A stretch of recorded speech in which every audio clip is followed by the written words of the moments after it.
साल 2025 में बैंक और बैंक खाताधारकों के लिए महत्वपूर्ण अपडेट आ चुका है। अगर आपका भी किसी भी भारतीय बैंक में अकाउंट है, चाहे SBI bank, Canara bank, bank of Baroda या फिर आईसीआईसीआई बैंक या एक्सिस बैंक, किसी भी अगर इंडियन बैंक में आपका अकाउंट है तो आपको ये जरूर अपडेट जान लेना चाहिए। बैंक और बैंक खाते से जुड़े महत्वपूर्ण अपडेट जो साल 2025 में लागू होने वाले हैं, पूरी जानकारी और अपडेट इस वीडियो में बताएंगे। छोटा सा वीडियो और जानकारियां बहुत ही महत्वपूर्ण है। सबसे पहले आप सभी दोस्तों और मित्रों को नए साल की ढेर सारी शुभकामनाएं, बहुत बहुत बधाइयां। मुद्दे की बात करते हैं। शुरुआत में पहली बड़ी खबर देखिए आप, इन बैंक अकाउंट को हमेशा के लिए बंद करने वाला है आरबीआई। ऐसी कई सारी मीडिया रिपोर्ट्स और खबरें चल रही है जिसमें यह बताया जा रहा है कि 3 तरह के ऐसे बैंक अकाउंट है जिनको लेकर आपको अलर्ट हो जाना चाहिए। आरबीआई ने एक बड़ी घोषणा कर दी है। देश की बैंकिंग प्रणाली में बड़ा बदलाव होने वाला है। जनवरी 2025 से आरबीआई ने 3 प्रकार के बैंक खाते बंद करने का फैसला किया है। पहला डोरमेट अकाउंट, दूसरा इनएक्टिव अकाउंट और तीसरा जीरो बैलेंस वाला अकाउंट। और इस फैसले का उद्देश्य बैंकिंग प्रणाली को और अधिक सुरक्षित और पारदर्शी बनाना है। बैंक खाताधारकों के लिए नई चुनौती भी हो सकती है। आरबीआई के जो नए नियम है वो डिजिटलीकरण और आधुनिकीकरण को बढ़ावा देंगे। तो ध्यान दीजिएगा कि ये 3 प्रकार के बैंक खाते बंद होंगे। ऐसी कई सारी मीडिया रिपोर्ट्स और खबरें चल रही हैं। डोरमेट अकाउंट, जिन बैंक खातों में 2 साल या उससे अधिक समय से कोई भी लेन देन नहीं हुआ है, काफी समय से खाते में लेन देन नहीं कर रहे हैं, यानी 2 साल या उससे अधिक का समय हो गया, तो उन खातों को डोरमेट अकाउंट कहा जाता है। वित्तीय धोखाधड़ी के लिए खाते बड़ा खतरा साबित हो सकते हैं, इसलिए अब इन्हें बंद भी किया जा सकता है। तो आप भी अलर्ट हो जाइए। अगर आपको कोई भी बैंक अकाउंट है और उसमें आप लंबे समय से लेन देन नहीं कर रहे हैं तो जरूर उसमें लेन देन करें। इनएक्टिव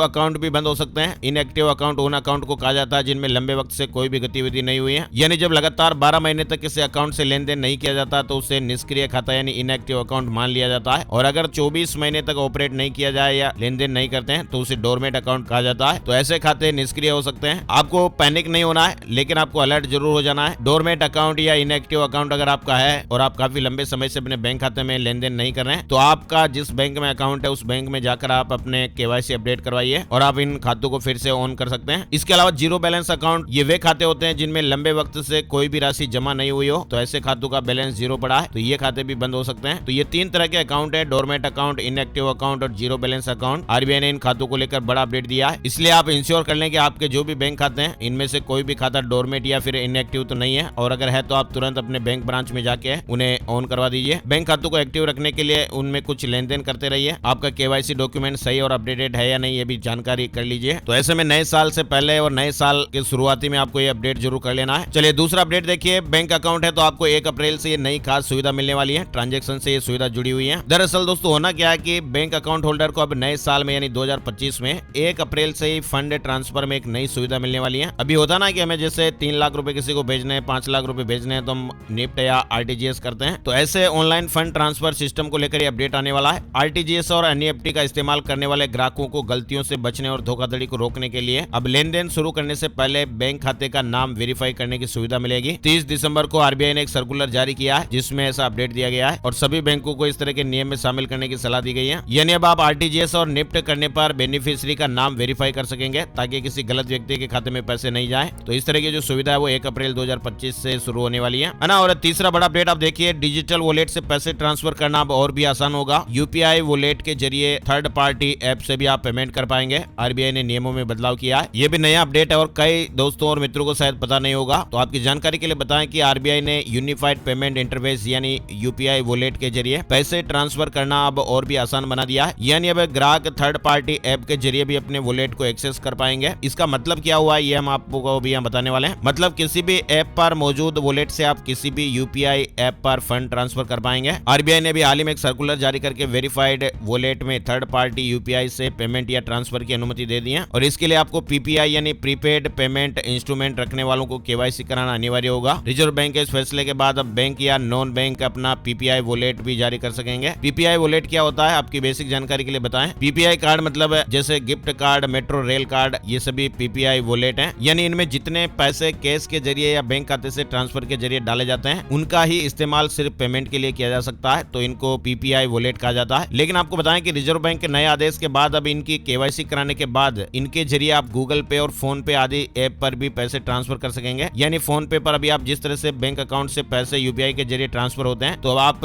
अपने पीपीआई वॉलेट में भी केवाईसी अगर आप कंप्लीट करवा देते हैं तो फिर आप गूगल पे और फोन पे के जरिए ये जो पीपीआई कार्ड है इनको भी आप फोन पे में अटैच करके आप बैंक खाते की तरह जो आपका बैलेंस पड़ा हुआ है उसमें पैसे ट्रांसफर कर सकते हैं और किसी दूसरे को भी आप पैसे भेज सकते हैं। तो ये थर्ड पार्टी की जो सुविधा है वो मिलने वाली है ना। और नेक्स्ट अपडेट आप देखिए, भारतीय रिजर्व बैंक यानी आरबीआई ने यूपीआई लाइट को लेकर भी एक बड़ा ऐलान किया है। आरबीआई ने यूपीआई लाइट लेन देन सीमा को बढ़ाकर 1000 रुपए की प्रति लेन देन करने की मंजूरी दे दी है, जिसकी कुल लिमिट अब 5000 रुपए होगी। यानी यूपीआई लाइट के लिए अधिकतम लेन देन सीमा 500 रुपए से बढ़ाकर 1000 रुपए प्रति लेन देन कर दी गई है। इसके अलावा इसकी कुल लिमिट 2000 रुपए थी, पहले उसे बढ़ाकर अब 5000 रुपए कर दिया गया है। वहीं देखिए यूपीआई 123 पे के जरिए भी नई सुविधा दी गई है। ये सुविधा उन लोगों के लिए जो फीचर फोन का इस्तेमाल करते हैं। वैसे आजकल ज्यादा से ज्यादा ग्राहक जो है वो स्मार्टफोन का इस्तेमाल करते हैं, लेकिन जो लोग अभी भी पुराने फोन के जो प्रकार है, फीचर फोन है, उन फोन का इस्तेमाल करते हैं, तो वो यूपीआई 123 पे की सुविधा का फायदा लेते हैं, जिसमें यूजर को इंटरनेट कनेक्शन या स्मार्टफोन की आवश्यकता के बिना ही अपने यूपीआई आईडी का उपयोग करके वो डिजिटल लेन देन करते हैं। तो इनके लिए भी अपडेट आ गया, यानी अब 1 जनवरी 2025 से यूपीआई 123 पे सिस्टम का इस्तेमाल करके 10,000 रुपए तक का यूपीआई पेमेंट कर पाएंगे। इस सर्विस से बिना इंटरनेट कनेक्शन के भी पेमेंट हो सकेगा। चलिए हेल्थ इंश्योरेंस से जुड़ा एक अपडेट आपको दिखाते हैं। बीमा कंपनियों ने 15,100 करोड़ रुपए के क्लेम को खारिज कर दिया। जब ये बीमा करते हैं तो बहुत बहुत बड़े बड़े वादे करते हैं कि आपकी पूरी सुरक्षा हो जाएगी, जब आपके साथ कोई अनहोनी होगी तो हम खड़े रहेंगे, पैसा हम आपको तुरंत दे देंगे, आप साल के इतने रुपए हेल्थ इंश्योरेंस के जमा करवाइए। लेकिन आप देखिए कि 100 में से 13 लोगों के हाथ तो क्लेम में खाली रह गए, यानी 100 लोगों ने क्लेम फॉर्म भरा होगा, उसमें से 13 लोगों का तो क्लेम ही रिजेक्ट हो गया। बीमा कंपनियों ने 15,100 करोड़ रुपए के क्लेम को खारिज कर दिया है। तो ये आम जनता के लिए तो एक बड़ा झटका है, और ये कोई बात छोटी मोटी नहीं है। हेल्थ इंश्योरेंस क्लेम सेटलमेंट को लेकर ये बड़ी जानकारी है। एक रिपोर्ट आ रही है जिसमें यह खुलासा हुआ है कि साल 2023-24 में कंपनियों ने 15,100 करोड़ रुपए के क्लेम को खारिज किया है। कंपनियों ने कुल 12.9% दावों को खारिज किया है। तो हेल्थ इंश्योरेंस लोग बाग लेते ही इसलिए है कि उनकी सुरक्षा रहे, लेकिन 100 में से 13 लोगों की सुरक्षा हेल्थ इंश्योरेंस होने के बावजूद भी नहीं हो पाई। तो ये बहुत बड़ी चिंता का कारण है। तो धन और धर्म दोनों गया। इसलिए अगर आप भी कोई हेल्थ इंश्योरेंस वगैरह करवा रहे हैं तो थोड़े अलर्ट रहिए, सावधान रहिए। सारे नियम और शर्तों को आप पूरा अच्छी तरह से पढ़ के उसके बाद ही अपना बीमा करवाइए। चलिए नेक्स्ट अपडेट देखिए। विवाद से विश्वास योजना, आयकर विभाग ने ब्याज जुर्माने से छूट की डेडलाइन को एक बार फिर से आगे बढ़ा दिया है। एक नया सर्कुलर जारी हुआ है जिसमें कहा गया कि अब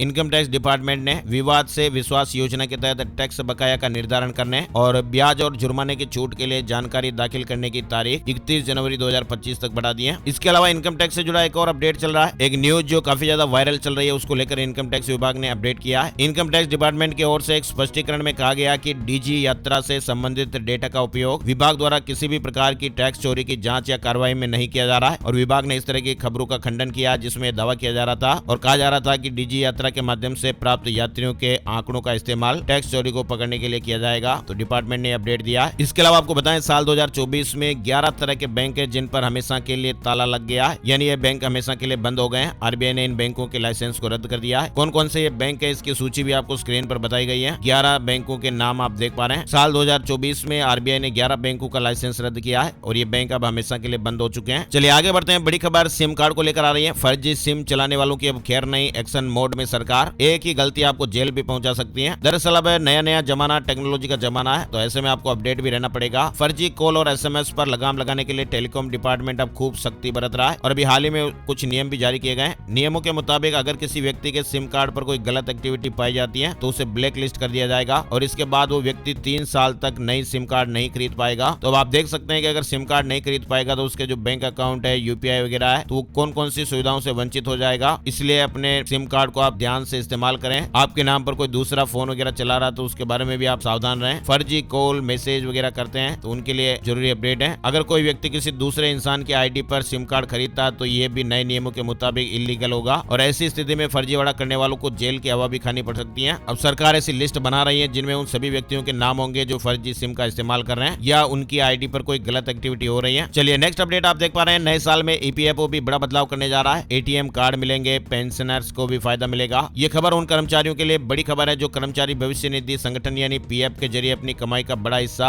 अपने भविष्य के लिए जमा करते हैं। दरअसल पीएफ डिपार्टमेंट है वो आने वाले साल में कई बड़े बदलाव करने की तैयारी में है जिसका फायदा करोड़ों कर्मचारियों को मिलेगा। और सबसे बड़ी फायदा वाली जो बात है वो ये है कि कर्मचारी अपनी भविष्य निधि यानी पीएफ का जो पैसा है वो एटीएम कार्ड से भी निकाल पाएंगे। और इसके अलावा सरकार पीएफ कंट्रीब्यूशन की सीमा भी खत्म करने पर विचार कर रही है। सबसे बड़ा फायदा पेंशन धारकों को होने वाला है क्योंकि अब वो अपनी पेंशन देश भर में किसी भी बैंक की शाखा से निकाल पाएंगे। पैसा निकालने के लिए अब आपको अलग अलग बैंकों में चक्कर नहीं काटने पड़ेंगे। ईपीएफओ 1 जनवरी 2025 से सेंट्रलाइज्ड पेंशन पेमेंट सिस्टम लागू करने जा रहा है और इससे पेंशन धारकों को यह फायदा होगा कि वो देश भर में किसी भी बैंक शाखा से अपनी पेंशन ले सकेंगे। चलिए नेक्स्ट अपडेट आ रहा है बैंक एफडीओ को लेकर। फिक्स डिपॉजिट से जुड़े नियम भी बदले हैं, जनवरी में लागू हो जाएंगे। फिक्स डिपॉजिट यानी बैंक में एफडी में निवेश करने वालों के लिए जरूरी अपडेट है। भारतीय रिजर्व बैंक ने नॉन बैंकिंग फाइनेंशियल कंपनियों और हाउसिंग फाइनेंस फाइनेंस कंपनियों के लिए एफडी से जुड़े नियमों में बदलाव किया है और नए नियम जनवरी 2025 में लागू हो सकते हैं। आरबीआई ने छोटी जमा राशि, निकासी, पासबुक और मैच्योरिटी से जुड़ी गाइडलाइंस एनबीएफसी को जारी की थी, जिनका पालन अब अनिवार्य हो जाएगा। ग्राहकों के लिए सुरक्षा बढ़ेगी और ग्राहकों को जरूरत के समय पैसों की निकासी में यानी पैसे निकालने में परेशानी नहीं होगी, इसलिए नियम बनाए गए हैं। नए नियमों के तहत ग्राहक अब छोटी जमा राशियों की निकासी आसानी से कर पाएंगे। मैच्योरिटी से पहले ग्राहक पैसे निकाल सकते हैं। यदि एफडी की वैल्यू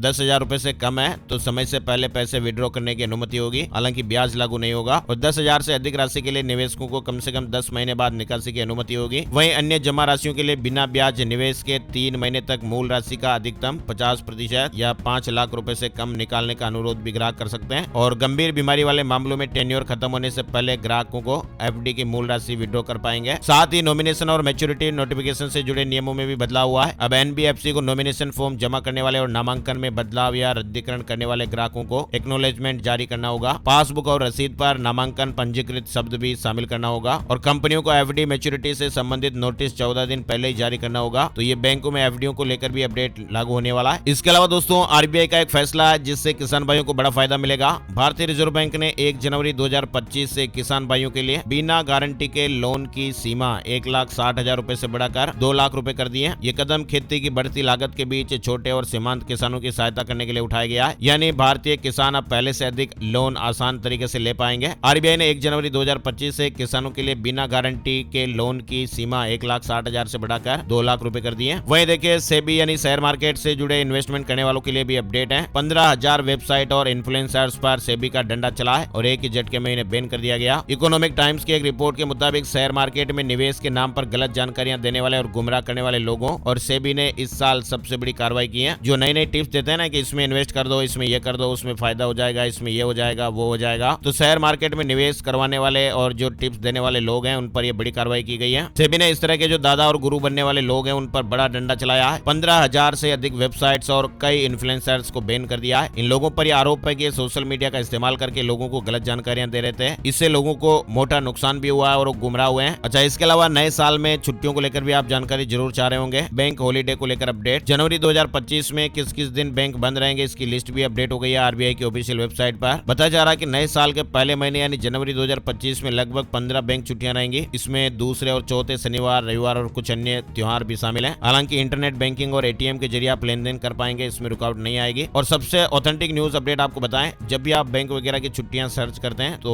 गूगल में आप बैंक हॉलीडेज आरबीआई लिखकर भी सर्च कर सकते हैं और वहां पर आरबीआई की वेबसाइट का जो ऑफिशियल लिंक रहेगा उसको आप क्लिक करके आरबीआई की ऑफिशियल वेबसाइट पर आप छुट्टियों की जानकारी देख सकते हैं, क्योंकि अलग अलग राज्यों में अलग अलग छुट्टियां रहती हैं। किसी राज्य में कोई त्योहार है तो वहाँ स्पेशल छुट्टी रहती है और किसी राज्य में बैंक खुलते हैं, तो आरबीआई की ऑफिशियल वेबसाइट पर आपको ये जानकारी भी मिल जाती है। वहीं मध्य प्रदेश से जुड़ा एक अपडेट देखिए, बैंक ग्राहकों के लिए जरूरी अपडेट है। 1 जनवरी से बैंकों के खुलने का समय बदलने वाला है। मध्य प्रदेश में बैंकों के खुलने के समय में बड़ा बदलाव होने जा रहा है। मध्य प्रदेश राज्य स्तरीय बैंकर समिति की बैठक में बैंकों के खुलने के समय में बदलाव के प्रस्ताव को मंजूरी दे दी गई है। बैंकों के खुलने के समय में बदलाव ये पूरे देश में नहीं हो रहा है, केवल मध्य प्रदेश राज्य में। मध्य प्रदेश में बैंकिंग सेवाओं में सुधार के लिए राज्य सरकार ने महत्वपूर्ण कदम उठाते हुए 1 जनवरी 2025 से सभी राष्ट्रीयकृत बैंकों के कामकाज के समय को एक समान करने का निर्णय लिया गया है। यानी अब मध्य प्रदेश में 1 जनवरी से सभी बैंक एक ही समय पर खुलेंगे और बंद होंगे। बैंकों के खुलने का नया समय सुबह 10 बजे से शाम 4 बजे तक और ये समय सोमवार से शुक्रवार तक लागू रहेगा। शनिवार को बैंक आधे दिन यानी सुबह 10 बजे से दोपहर 2 बजे तक खुले रहेंगे। तो ये दोस्तों नए साल 2025 में बैंक और फाइनेंस से जुड़े महत्वपूर्ण अपडेट। उम्मीद करते हैं कि आपको हमारा वीडियो अच्छा लगा होगा। अगर ये वीडियो आपको थोड़ा बहुत भी अच्छा लगा तो प्लीज इस वीडियो को आप लाइक जरूर कीजिएगा। फेसबुक और व्हाट्सएप पर अपने यार दोस्तों के साथ भी इस वीडियो को आप जरूर शेयर कीजिएगा ताकि उन तक भी अपडेट आपके माध्यम से पहुंच पाए। एक और नई जानकारी और अपडेट वीडियो में फिर से जल्दी मिलेंगे, तब तक के लिए बने रहिए माय स्मार्ट गाइड पर।